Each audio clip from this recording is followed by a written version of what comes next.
back to the Richie Rich Chemist. In today's episode, the R&D Specialist, I share with you the journey of a girl from a small town Shirva in South India who has gone on to become an R&D Specialist at Nippon Paints in Japan. Let's welcome Dr. Halley Mariet Menezes. Indeed, yeah, I'm a small town girl. I've seen all the things like no electricity and no toilets, and from there now I'm in a country which has most advanced toilets.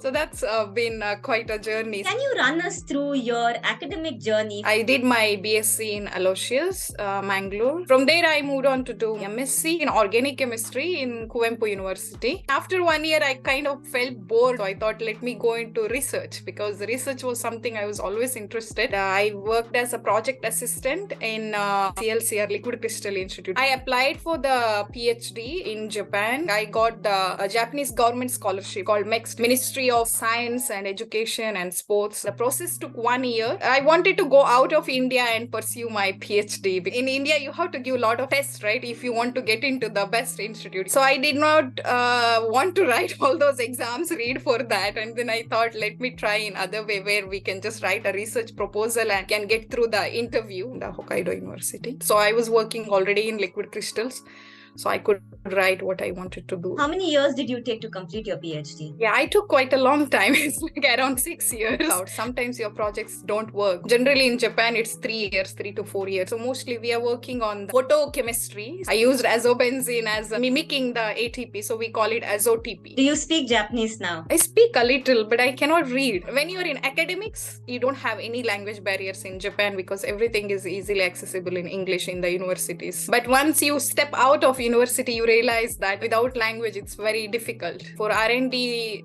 technical knowledge is more important than your language. As a student, were you extremely studious? I was never a nerd. I've been a backbencher. Backbenchers, you have hopes. So you have the two things, right? Hard work and smart work. So I come to the later category. Hard work is also needed. What made you choose chemistry as a career? Biology had been my favorite subject in my 11th and 12th. As I studied in my bachelor's, I found chemistry more interesting. You have the reactions and you know how this molecule reacts with this. That fascinated me a lot. Can you give us a peek of what a regular day in the life of an R&D specialist looks like? It's basically similar to what you do in PhD. The difference is here you do with some deadlines and with the customer needs. So I work in automotive coating. So you have the automobile companies. They need a particular type of coatings. You need to change according to the changing times. Now there are lightweight vehicles and electric vehicles. I work in resin technology and resin design and development. So you have to collaborate with the color team and the dispersants. What does the career progression in this space look like? You can join as a junior trainee scientist, junior scientist, and then to senior scientist, and then you become a scientist. After a certain time, you feel that you want to get into marketing, sales, technology management,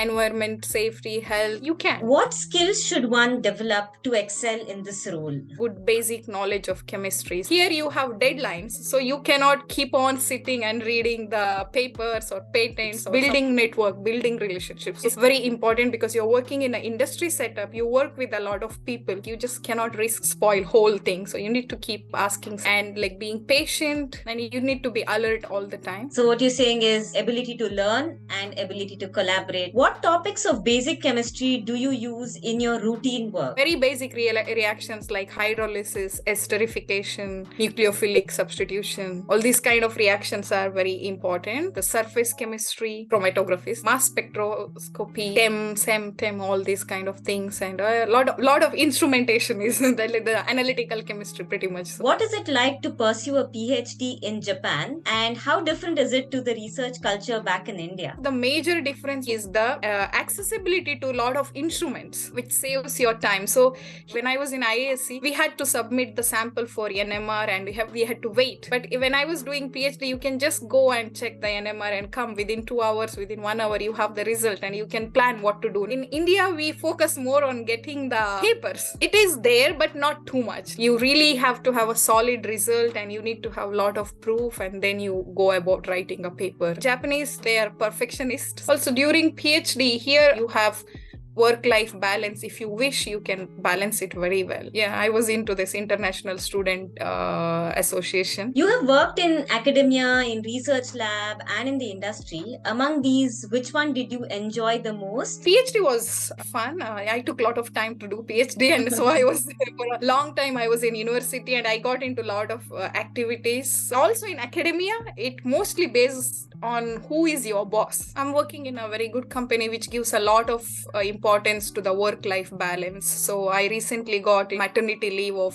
13 months. Oh. I was out. The company itself is very supportive. So if you work in the company which values their employees, industry work is a good option. Like, you don't have much cons there other than maybe the work pressure sometimes. You were Richard's student, so tell me one thing that impressed you the most about him. Ever smiling face. I was his student, and also I had an opportunity to be his colleague in all those years. Never ever seen him grumpy or raising his voice. He is always smiling. He has a vast knowledge, and the way he transpires that knowledge into his students. I was not a very studious student, but yeah, I used to listen to his classes. So I really admire his humility, what he has, the humility, compassion. And like you promised, tell us something in Japanese. Arigatou gozaimasu. Tanushikatta. So tanushikatta means I enjoy. Arigatou gozaimasu is thank you. Thank you so much, Halley, for sparing your time. It was indeed really a pleasure to talk to you. If you like the work we do, please support us by subscribing to the channel. And don't forget to like and share the video far and wide. I will see you next Saturday.